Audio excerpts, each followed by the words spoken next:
اگر ابھی تک آپ نے ہمارا چینل قرآن و دین سبسکرائب نہیں کیا تو سبسکرائب کر لیجئے اور بیل آئیکن کو دبا کے آل کرنا مت بھولیے۔ بسم اللہ الرحمن الرحیم، السلام علیکم۔ قرآن و دین چینل میں ایک اور نئی ویڈیو لے کر آپ سب کی خدمت میں حاضر ہوئی ہیں، اور آج کی ویڈیو میں ہم بات کریں گے عجوا کھجور کے بارے میں۔ جیسا کہ بہت لوگ عجوا کھجور کے بارے میں جانتے ہیں، اور آپ صلی اللہ علیہ وآلہ وسلم کی من پسند کھجور ہے، اور اس کے بارے میں لوگ بھی اسے بہت پسند کرتے ہیں، اور یہ کافی حد تک جو ہے تھوڑے مہنگے داموں میں ملتی ہے۔ عجوا کھجور جو رسول پاک صلی اللہ علیہ وآلہ وسلم نے خود لگائی تھی، اور یہ اب تک چل رہی ہے۔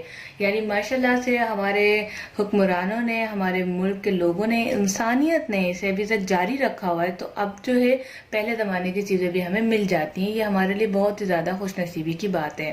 اب بات کرتے ہیں کہ اس سے بیماری کا علاج کس طرح ہوتا ہے۔ جیسے کہ طب نبوی میں آتا ہے کہ شہد، کلونجی، اس کے علاوہ جو ہے عجوا کھجور، یہ ایسی چیزیں ہیں جن میں یہ کہا گیا ہے کہ یہ طب نبوی ہے، ان میں شفا ہے، ان میں علاج ہے۔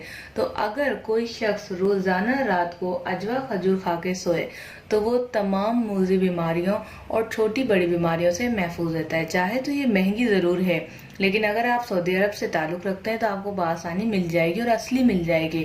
لیکن پاکستان یا دوسرے ممالک سے تعلق رکھتے ہیں تو تھوڑی مشکل ہوگی، لیکن کہتے ہیں نا، ڈھونڈنے سے تو خدا بھی مل جاتا ہے، تو پھر عجوا کھجور کیوں نہیں ملے گی۔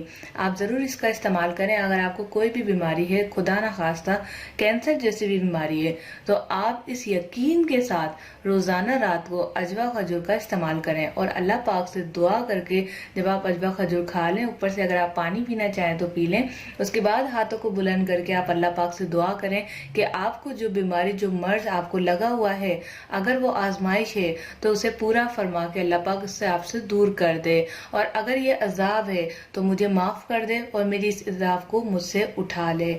آمین ثم آمین۔ یہ روزانہ رات کو آپ نے دعا مانگنی ہے۔ 3، 5، 7 دن بعد آپ خود اس کے نتائج دیکھیں گے۔ آپ خود جو ہے مجھے میسج کر کے بتائیں کہ میری طبیعت بہتر ہونا شروع ہو گئی ہے، کیونکہ بیماری آنے کی 2 وجوہات ہوتی ہیں۔ ایک ہمارا اللہ کا عذاب، دوسرا کہ ہمارے ایمان کی، ہمارے جسم کی، ہماری ہر چیز کی آزمائش۔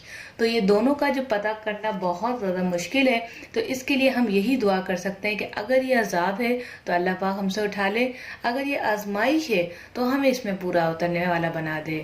آمین ثم آمین۔ تو آپ ضرور یہ کیجیے گا اور مجھے دعاؤں میں یاد رکھیے گا۔ ویڈیو کو لائک کر کے شیئر کریں، اور اگر ابھی تک آپ نے میرا چینل سبسکرائب نہیں کیا تو قرآن و دین چینل کو لازمی سبسکرائب کریں۔ ملتے ہیں نیکسٹ ویڈیو کے ساتھ۔ بہت سارا خیال رکھیے گا۔ السلام علیکم ورحمۃ اللہ۔